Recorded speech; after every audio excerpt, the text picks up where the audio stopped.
la palabra, traen Biblia, diestros con la palabra, porque si no, no se va a entender tal vez, o se captarán unas cosas, otras no, y después ya no podemos armar el rompecabezas y saber qué quiso decir el hermano. Necesitamos manejar la escritura, porque mire cuántas citas hay, todo lo que está en rojo son citas. Y yo me imagino que las comprenden, están abreviadas, pero sí las comprenden, ¿verdad? San Juan, San Mateo, Colosenses, Levítico está por aquí. Mire cuántas citas, porque ese es el contexto de la escritura, y eso es mucho más seguro que solo un texto. Entonces, mire cuántos versículos se usaron. Vamos a ver, entonces, la gran salvación. El pueblo cristiano hoy cree que la gran salvación fue que Jesús dio su vida en la cruz, derramó su sangre en la cruz y hasta ahí. Pero hay otras personas que han alcanzado ese nivel. ¿Cómo les llaman a esos? Revolucionarios, les llaman idealistas. Gente que se incinera, se inflama su cuerpo, ¿sí? ¿Conocen gente así? Por sus ideales. Y es lo mismo que hizo Jesús en la cruz. Entonces tiene que haber un paso un poco más allá para que se diferencie de los otros sacrificios de otras personalidades. Muy bien, entonces primero que nada, Jesús Cristo, separemos. Jesús Cristo. El sacrificio completo es Jesús Cristo. Vamos a ver, Jesús Cordero para perdón de los pecados. Creo que lo entendemos, eso lo manejamos. Ahí hay una primera cita, ¿sí? Antes de empezar, leamos, no, mejor voy a seguir aquí. Aquí hay una primera cita que se refiere, creo yo, al Cordero proyectado desde antes de la fundación del mundo. Subrayé con rojo Cordero, eso es clave. Cordero, ¿por qué se llamó Cordero? Cordero de Dios. ¿Qué tienen que ver los corderos con la salvación? Entonces todo eso va ligado, ¿sí? Entonces es clave comprender qué función ejercían los corderos en el culto, en los sacrificios. Ellos daban su vida derramando la sangre, pero no solo hacían eso, iban más allá. Ahí ya tendremos que pasar a estas otras tres citas que están aquí arriba. No las podemos leer, pero ustedes las tendrán que leer, ¿sí? Estas otras tres citas hablan de qué más se hacía con los corderos, además del derramamiento de sangre. Entonces Jesús comienza cordero para perdón, pero después el Cristo, que es la parte divina, que es la parte mesiánica, ¿sí? Es hecho holocausto. ¿Qué entienden ustedes por holocausto? Quemado. Muy bien, muy bien. Holocausto quiere decir quemado por la ira de Dios hasta que se hace cenizas, porque cuando algo ya se hace cenizas ya no hay nada, y eso apacigua a Dios. Imagínense. El pecado, la contaminación, la rebelión, todo en lo que nos hemos contaminado, Dios lo aborrece, y entonces el juicio y la ira de Él está sobre los que actúan de esa manera. Y la ira va a caer. Y la ira es quemar hasta los huesos, hasta que se haga ceniza. Eso quiere decir holocausto. En Israel hay un memorial que le llaman el memorial del holocausto, que ellos han se han encargado de recoger las cenizas de los que se pudo recoger de los 6 millones de judíos que murieron en el Holocausto. Conocen del Holocausto judío, ¿verdad? Los 6 millones que fueron asesinados. ¿Y de qué manera? De muchas maneras. Cámaras de gas y todas las cosas, y los incineraban, se juntaban cadáveres en carretas, algo horrible, ¿verdad? Entonces ellos, después de la guerra, juntaron las cenizas de todos ellos y las tienen en una sala parecida a esta, y a uno lo llevan para que uno vea la honra que le dan a las cenizas de los que murieron en el Holocausto. Ellos comprenden bien el significado de Holocausto. Bueno, entonces, Jesús Cordero es el que va a la cruz, el que derrama su sangre. Pero Cristo es hecho holocausto para reconciliación. Fíjese, la gran salvación no solo es perdón de pecados. La gran salvación, la gente solo esto entiende, perdón de pecados. Ya me perdonó mis pecados. Pero es reconciliación también. La reconciliación la hizo el Cristo a través del holocausto. Aquí hay citas, ¿sí?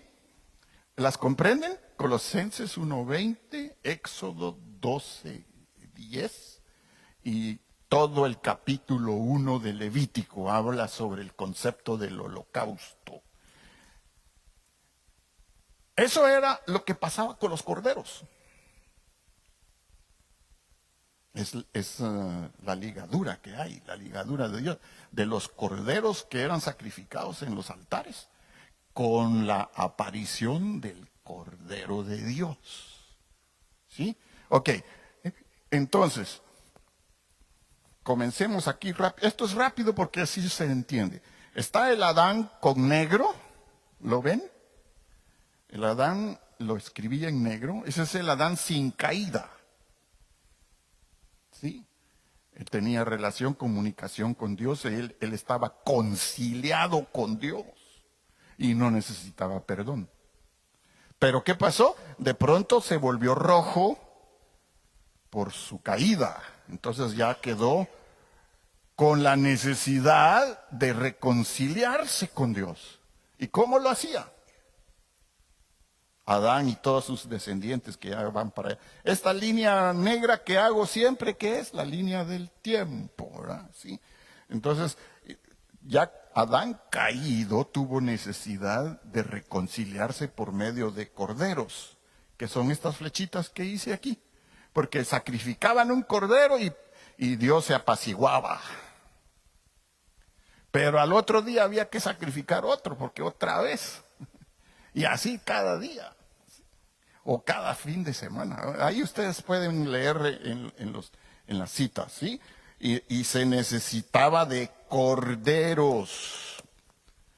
¿Cómo fue cubierto las vergüenzas de Adán y Eva?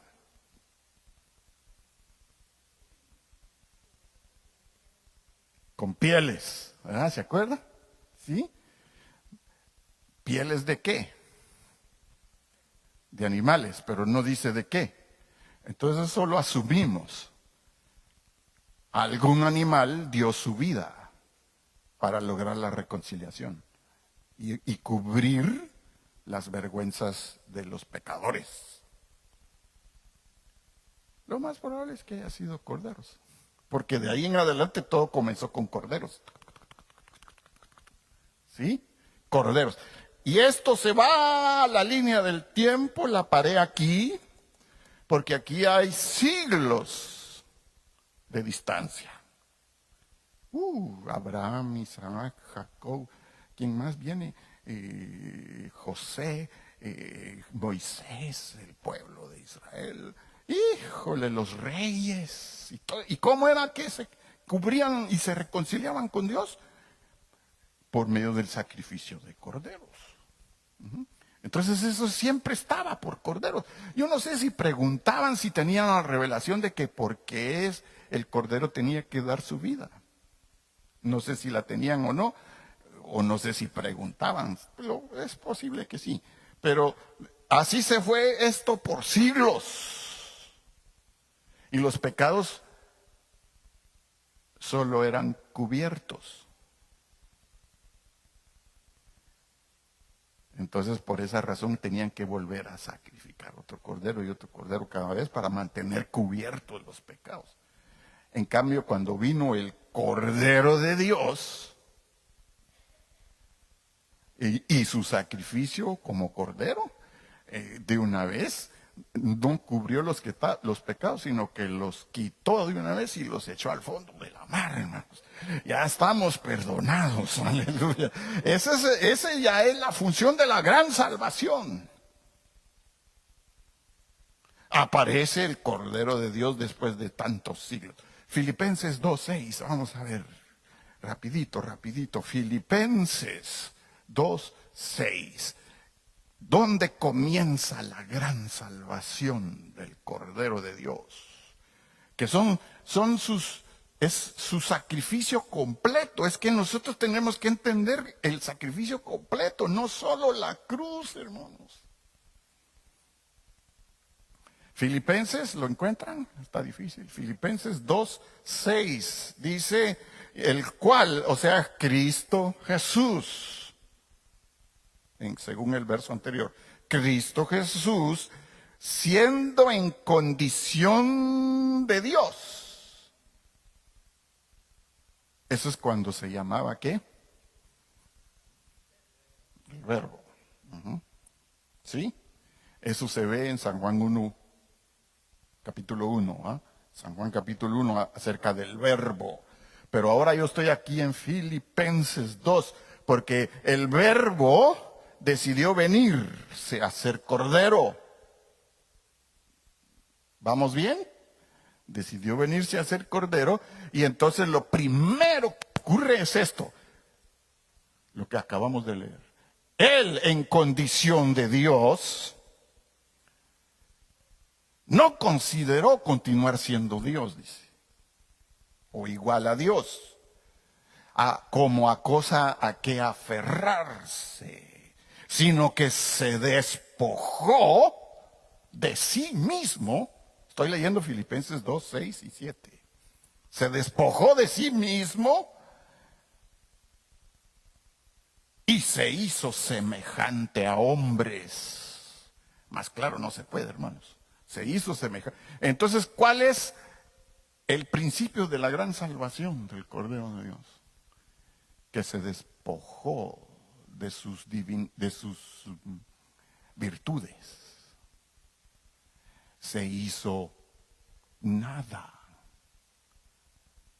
Siendo pleno, se anonadó. No sé, un millonario estaría dispuesto a ir a dormir a donde viven los homeless. No creo. Pero el verbo sí lo hizo. Aleluya. El verbo lo hizo. Entonces aquí comienza la humillación con el despojo de sus virtudes. Entonces ahí comenzó ya será degradación. No me gustaría usar la palabra degradación.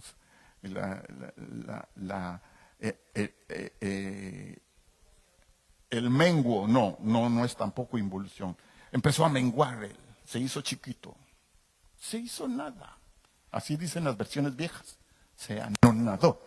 Entonces, ya tenemos a un Cristo naciendo aquí. Y se le llama Cordero de Dios. Y también se le llama el postrer Adán, ¿verdad? Porque ya había habido uno aquí. Ok. ¿Qué otra humillación? No sabemos mucho acerca del cordón umbilical. ¿Habrá tenido Jesús cordón umbilical? Si lo tuvo en la matriz de su mamá,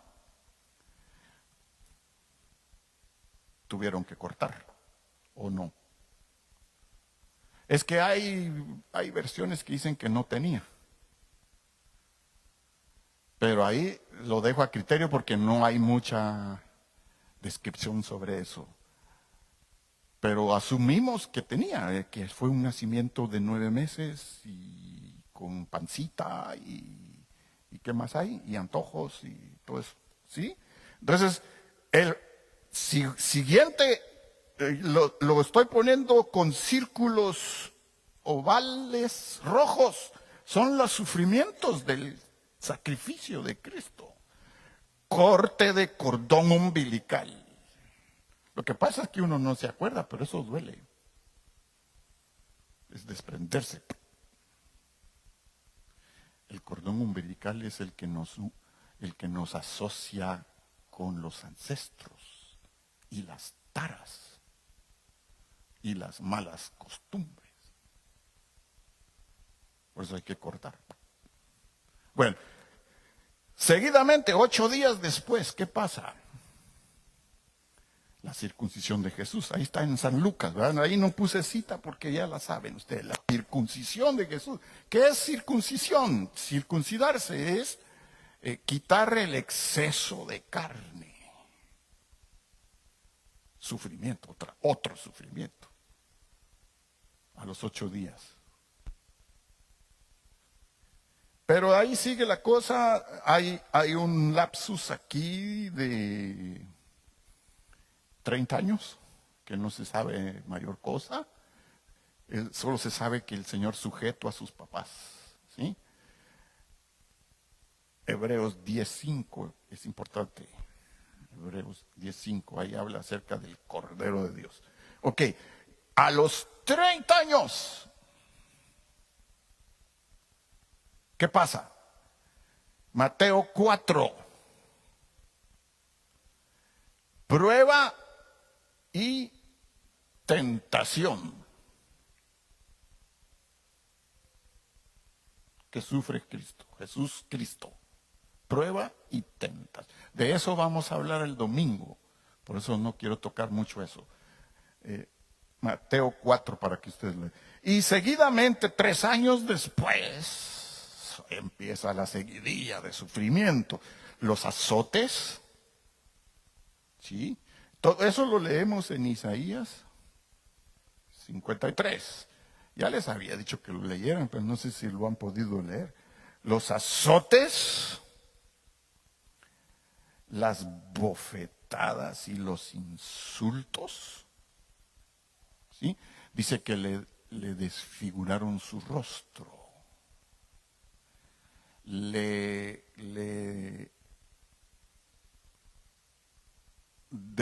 deformaron su identidad. Eso es humillación.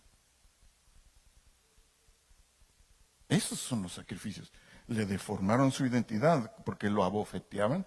Por supuesto, su dignidad con los insultos lo escupían. Pero eso lo sabemos. ¿Qué sigue? La corona de espinas. Son los pensamientos. Y finalmente, el costado. ¿Se acuerdan? Ya estando en la cruz. Ahí nace la iglesia. ¿Qué salió del costado? ¿Ah? No, pero ¿en qué orden está escrito? Sangre y agua. ¿Salió sangre? Si quieres ser de la iglesia, necesitas lavarte en la sangre y en el agua. Más claro que no se puede. ¿Entienden? Sí. Sangre y agua. Bueno, eso es lo que pasa en el costado. Y entonces es crucificado y que son horadadas sus manos. ¿Sí? El servicio. Y también sus pies. Ese es el testimonio, los pasos, ¿sí? La fortaleza del caminar, de poder caminar. Todo eso lo sabemos, hermanos. Pero entonces aquí viene ya la parte más tremenda. Ya en la cruz estuvo unas 9 horas sufriendo unas 9 horas, hasta que llega la desintegración. O sea, van a separar el espíritu, el alma, cuerpo, ¿verdad? Eso lo sabemos, sí. Y entonces, el que quiere ser más específico, la entrega del Espíritu, San Juan 19:30, o San Juan ¿qué? Sí, 19:30. La entrega del Espíritu está ahí narrada. Y en Marcos 15:34 está narrada la muerte del alma. Es cuando grita, dice. Ustedes lo van a leer. Grita, Señor, porque ha tenido que ser de esta forma. Me siento desamparado. Me has desamparado. Ya el alma. Y finalmente el cuerpo muere, ¿verdad? Al sepulcro. Aquí está Jesús yaciente esta figurita. ¿Sí? ¿Sí? Entonces, esto que ocurre en pocos minutos se llama la desintegración, la separación. Y el espíritu, ¿a dónde se va? Sí. El alma salió de él, pero un tiempo corto después, el espíritu de él que había entregado bajó, primera de Pedro 3:18, el espíritu vivificado bajó junto con el alma y se metieron en el cuerpo, ya en la tumba. ¿Vamos? ¿Vamos bien? Se metió en la... ¿Y entonces qué pasa? Pero esto ya es bajo tierra, esto no se ve, por eso se necesita leer, ¿sí? ¿Qué pasa? He resucitado. No sé, en cuanto pusieron la piedra, que hubo un sello que nadie podía abrir, ¿verdad? El Señor no se quedó acostado ahí. El Padre le devolvió el Espíritu y su alma que había salido regresó también. Estas son estas 2 flechas y se volvieron a meter. Cristo se levantó dentro de la tumba. Y entonces Él ya resucitó. Ahora ya está de pie otra vez. ¿Sí? Ok, entonces, esto es lo que hemos visto hasta el momento, es el Jesús que como cordero dio su vida, su sangre y su cuerpo para perdón. Pero falta la otra parte, el Cristo para reconciliación. Aquí viene lo serio. Alcanzan a ver, bueno, es que ustedes tienen allá. Ojalá que se logre leer, ¿sí? Aquí voy. Está resucitado dentro. ¿Cuántos días? Dentro de la tumba. 3 días. No estuvo de descanso. Fue levantado en pocos minutos o en pocas horas. No sé, eso no se sabe, ¿verdad? ¿Sí? Cuando se celebra el Easter, el día de resurrección, lo celebran con un conejo. O sea, ¿lo saben? Sí. Lo celebran con un conejo. ¿Conocen la historia de ese conejo? ¿Por qué? Resulta que dice la leyenda que el conejo estaba dentro de la tumba. Y él fue testigo de la resurrección de Cristo dentro de la tumba. Por eso es que se celebra el Easter de esa manera. Que se buscan los huevitos y El con- Bueno, pero es cierto, él cierran, sellan la tumba y él es resucitado por el Padre. Así vamos a resucitar nosotros, hermanos. Aleluya. Aleluya. Nos tocará bajar a la tumba, pero se va a oír una trompeta, no sé cómo es la cosa, y ¡pum! Nos van a reintegrar. Entonces, de la desintegración de la muerte, vino la resurrección, que es o la reintegración. Es curioso que son con los mismos elementos. ¿Cómo se llama eso? Se llama lo que tanto se promueve ahora, reciclaje. Dios hace reciclaje. No, si se muere el cuerpo no hace otro nuevo. Qué curioso, ¿va? El mismo cuerpo lo recompone y lo reintegra. Si hiciera otro nuevo, entonces habría razón en la reencarnación. Pero no es reencarnación, es resurrección. Gloria a Dios. Aquí está entonces el resucitado. ¿Y por qué lo levantan antes de mostrarse visible aquí? ¿Por qué lo levantan? Porque ahora, a ver, lea, ¿quién me lee San Lucas 23:42? Él ya está resucitado. ¿Y para dónde va ahora?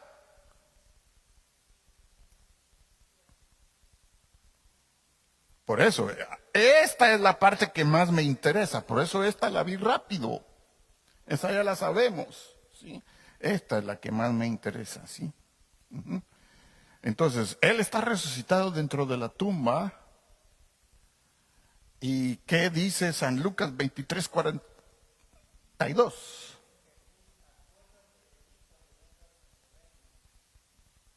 Síguele.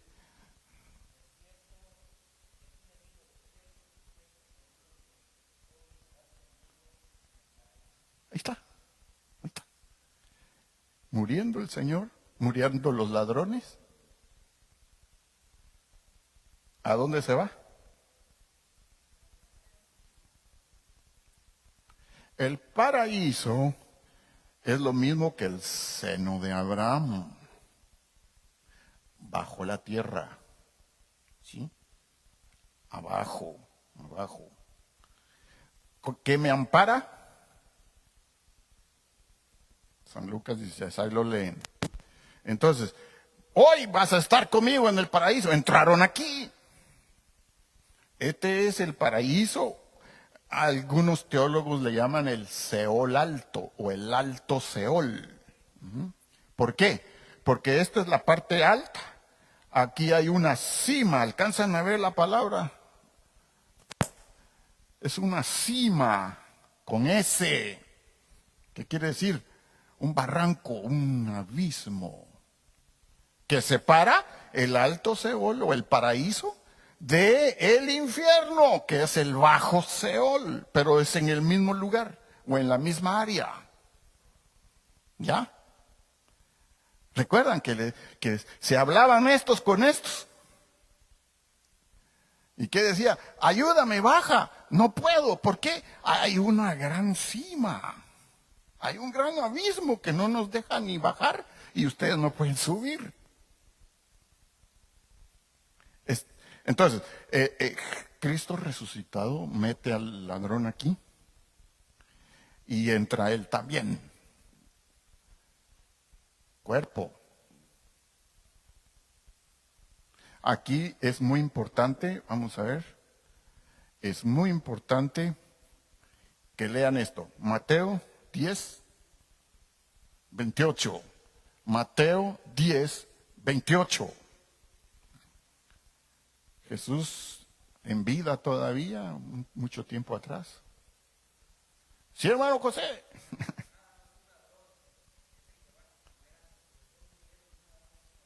No, uno se viene aquí y el otro se va aquí, me imagino. Así es, así es. No sé cómo es que se hace el trámite, y si hay frontera, y si hay visa, no sé cómo es la cosa, o entran por otra puerta. Está el Tártaro, está el Gehenna, todos esos son compartimentos del infierno. Sí. Hay gente que cree que no hay que ni hay infierno. Y en la Biblia está bien descrito y bien separado los diferentes módulos. Pero entonces, entró el Señor aquí, ¿y qué hizo?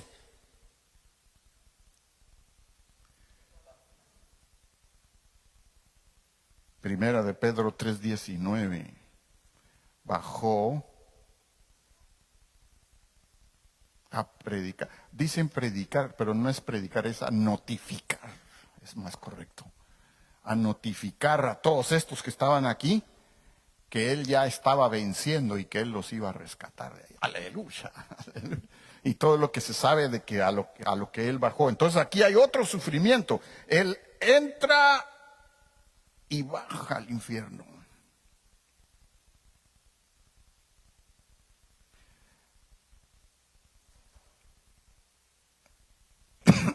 Habrá gente ya en el infierno.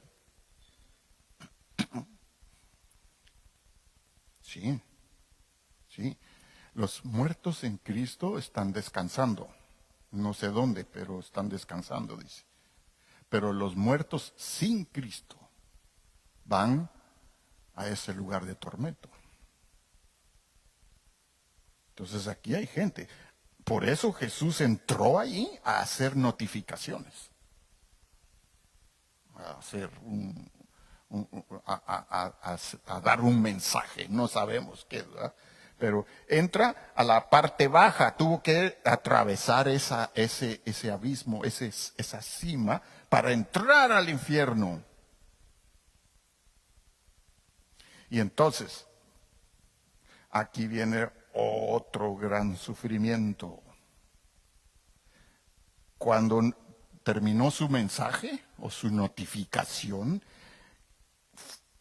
cayó en este otro corredor que ven aquí. Ya casi está, ya no me alcanzó el pizarrón. ¿Lo ven aquí? Eso se llama el abismo. El infierno tiene un hoyo, un pozo sin fondo. Apocalipsis 9. Es el infierno con ese abismo. Ahí cae Jesús al abismo. Por eso, Mateo 10:28 que les dije es en donde dice, no tengan miedo a los que solo pueden matar el cuerpo. Tengan miedo ¿a qué? Al que puede matar el alma y el cuerpo. Estaba ya profetizando lo que le iba a ocurrir. ¿Sí? Aquí muere el cuerpo en la cruz. Y aquí entra el alma a ser, voy a decir la palabra porque así la dice, derretido. Necesitan leer toda esta lista. ¿La tienen? Aquí está el meollo de todo el asunto, hermanos. Eso no está en el Nuevo Testamento, está en los Salmos del rey David, en las canciones del rey David, en los poemas del rey David está escondido el gran sacrificio del holocausto. Y por eso necesito que lean. ¿Alcanzan a definir bien las cifras?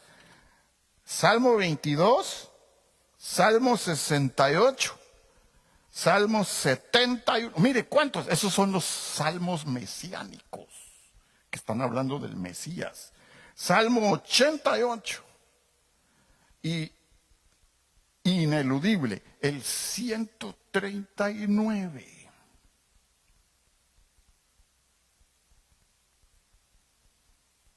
Cuando ustedes lean eso, van a ver lo que le pasó al Señor cuando Él cae en el abismo y pasa.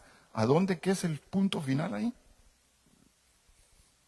Cae en el lago de fuego. Esa ruta es la que nos tocaba a nosotros, hermanos. Ay Dios, lo de la cruz es sencillo. La muerte es un ratito. Es el desprendimiento de estos tres elementos, nada más. Pero eso es lo menos. Este es el problema. Por eso le llamo la gran salvación. Porque el Señor Jesús nos salvó de todo esto aquí, pero también nos salvó de ir al infierno y al lago de fuego. Démosle un aplauso al Señor. Aleluya. Lo estoy haciendo rápido porque el tiempo no lo permite, pero para que ustedes lo comprendan bien tienen que leer las citas y viendo la gráfica. ¿Sí? Ya lo habíamos visto antes, solo que yo lo había hecho con otro enfoque, por eso tenía otras líneas. Ahora lo puse un poco más sencillo. Todavía está complicado. No, no. El Cristo resucitado entra al paraíso y del paraíso baja puesta cima al infierno y del infierno baja al lago de fuego según esto.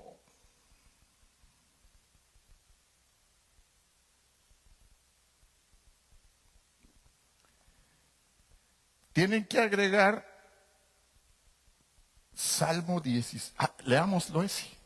Salmo 16, 10. A ver quién es el que es rápido para la esgrima. Salmo 16, 10. Ahí está. Ok. Ahí está ya. Esos son todos estos salmos que ustedes van a ver, más el 16. No dejarás mi alma en el Seol. Llegó al Seol.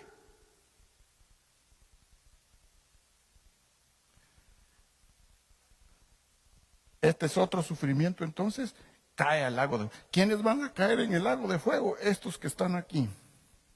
Apocalipsis 19, 20. Y ya para cerrar, mis amados hermanos, Salmo 33. ¿Quién lo encuentra? El Salmo 33.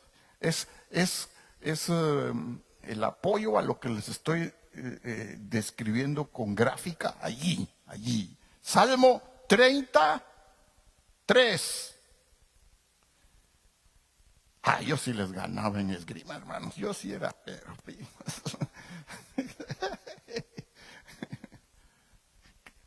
¿Quién lee Salmo 133, hermanos?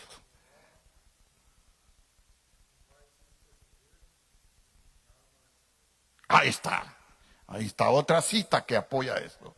Me hiciste subir mi alma del Seol. Porque ¿qué pasó? El que cae aquí ya no puede salir. Vamos a leer Apocalipsis 20, 6. Apocalipsis 20. Eso sí lo encuentran rápido, es la última página de la Biblia. Apocalipsis 20.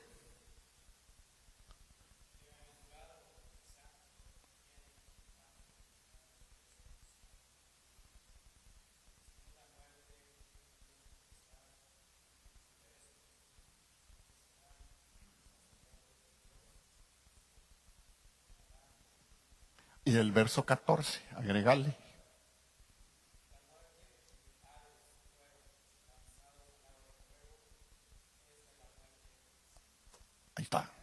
Ahí está. Entonces, ¿qué estoy diciendo? El Señor entró a este pasillo, cae al lago de fuego, muerte segunda.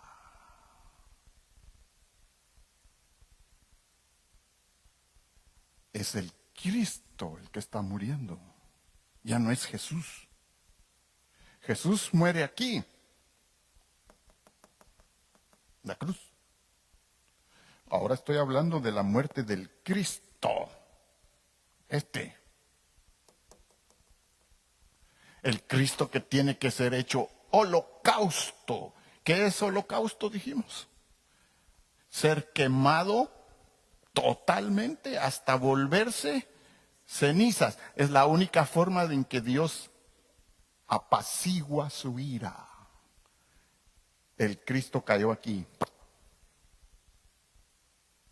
Y el lago de fuego es cosa seria.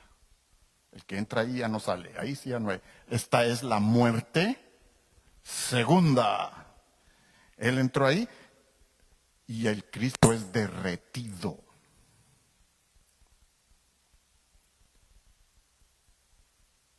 Quedó sin poder, sin fuerza para volverse a levantar. Imagínense qué lugar más poderoso ese. Entonces, ¿qué pasa?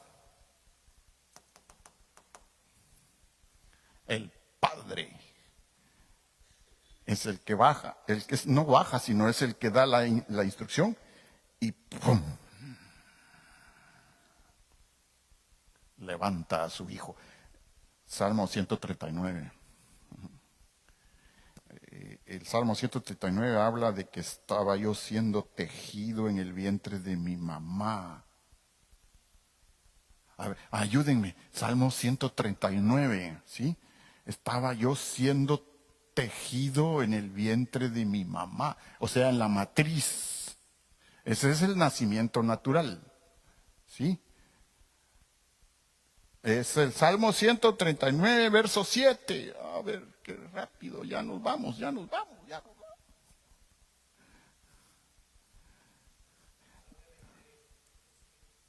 Sí, síguele, ahí, es que ese está un poco largo.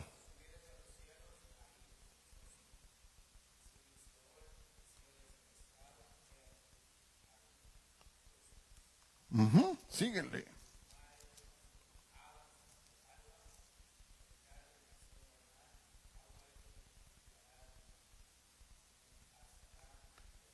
Aleluya, verso 13.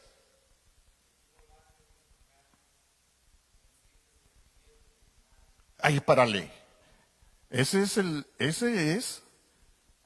embrión en la matriz materna, ¿correcto? Eso es natural, lo hemos vivido todos, ¿sí? Pero ahora tienes que seguir y, y es el verso 15.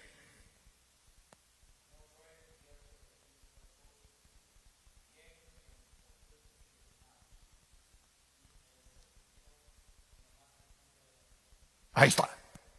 Ahí está. Son dos, ven, dos formaciones. En el vientre de mamá. ¿Y en dónde?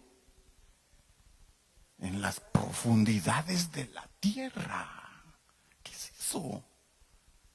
¿Cómo se le ocurrió a David eso? ¿De dónde? Estaba describiendo proféticamente esto. Jesús fue formado aquí en el vientre de su mamá, el Jesús. Pero el Cristo fue formado aquí por el Padre para que se levantara de entre en medio de la tierra. Esto está en el centro de la tierra. Centro del planeta. Y entonces lo empiezan a entretejer. Se vuelve a armar como los huesos de Ezequiel. Una fuerza, un poder. Se asustó el diablo, se asustaron los guardianes de ahí, no sé quiénes son, y se asustaron los vigilantes. Y dije, ¿y qué pasó? Se nos salió uno. Prisión de alta seguridad y se le salió. Se salió la victoria. ¿Dónde está? ¿Dónde está? Son dos victorias. Son dos victorias. Primera de Corintios 15:55, ¿cómo dice? ¿Dónde está, oh muerte, tu aguijón? ¿Y dónde está, oh sepulcro, tu victoria? Muerte, sepulcro.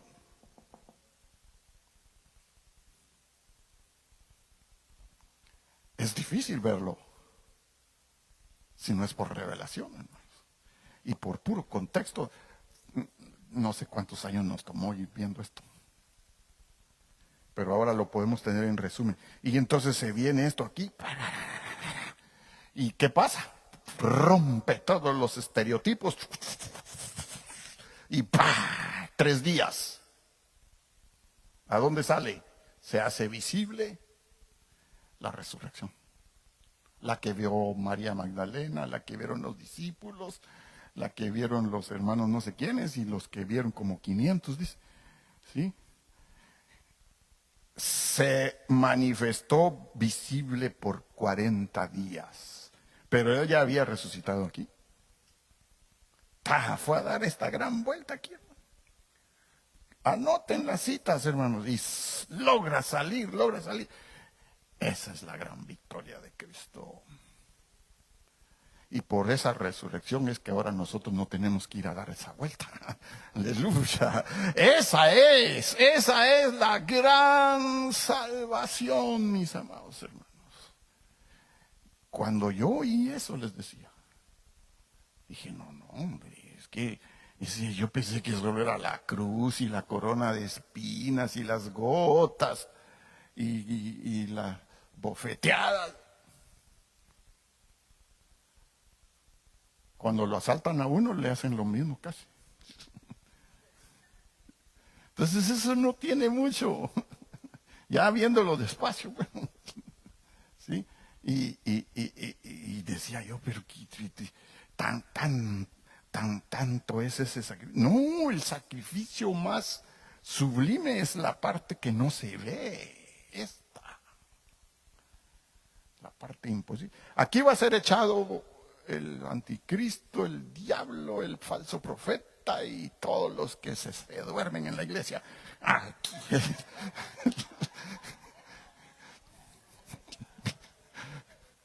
Ya nos vamos. Entonces, sale el Señor y se presenta por 40 días. ¿Se comprometen con su pastor a leer esto? Porque si no les va a quedar solo como una anécdota de hoy, de lo que contó el pastor y que el Señor fue a dar una vuelta al infierno. Lean esto despacio. Es lo que vivió nuestro Señor Jesús. Y fue a dar todas esas vueltas para sustituirnos a nosotros. Aleluya. Lo que nos correspondía. Lo pasó Él para que ya no lo pasemos nosotros. Entonces, después de 40 días,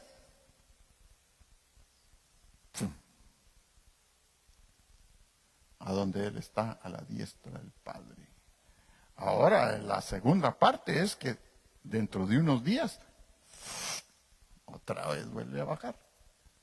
Y eso es lo que esperamos. Aleluya. Eso es lo que esperamos. Gloria a Dios, gloria a Dios. Yo digo que sí, más o menos, hermanos, ¿no? Sí.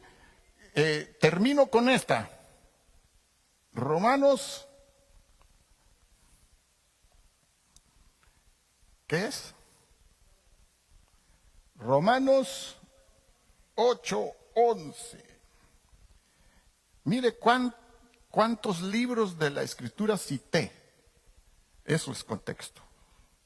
Eso es contexto. Y todos apuntan al holocausto de Cristo.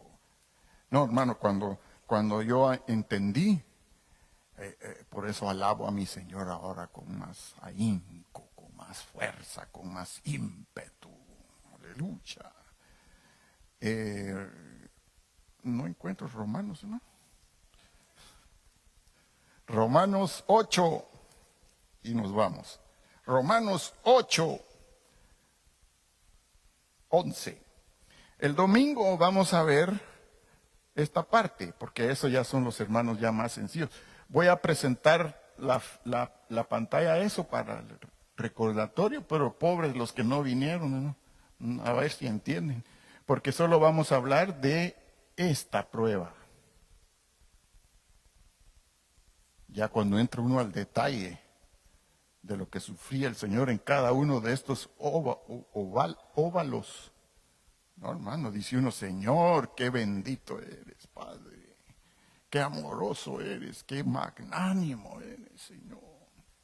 Pero entonces, Romanos 8:11 dice,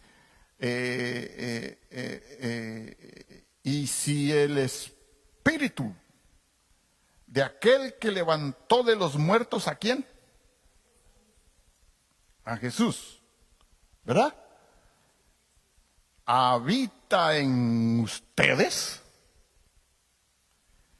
y el que levantó de los muertos, ¿a quién?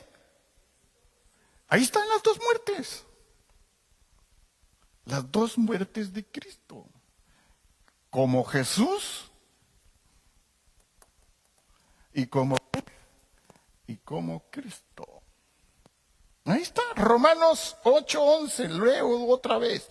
Y si el Espíritu, que es el Espíritu del Padre, Él es el que puede todo, ¿sí? Y si el Espíritu de aquel que levantó de los muertos a Jesús, le dio vida otra vez, ¿sí? Habita en vosotros, el que levantó de los muertos a Cristo, vivificará también vuestros cuerpos mortales por medio de su Espíritu que habita en vosotros. Aleluya. No, hermanos, tenemos un tesoro dentro, tenemos algo grande adentro, tenemos algo superior al poder de la muerte adentro. Por eso, si nos toca que bajar nada más que nos busquen un espacio, ¿verdad? Está hablándole a los hermanos que no hay ni dónde caer parado, ¿verdad? No hay temor, no hay temor. Porque hemos aprendido lo que el Señor ha hecho, ¿no? Es decir, no, entonces estamos hablando de un Cristo muy limitado, un Cristo que se le puso una corona de espinas en su cabeza. Está muy chiquito eso. Está muy chiquito. No, lo grande es pelear contra todos esos gigantes de allá abajo.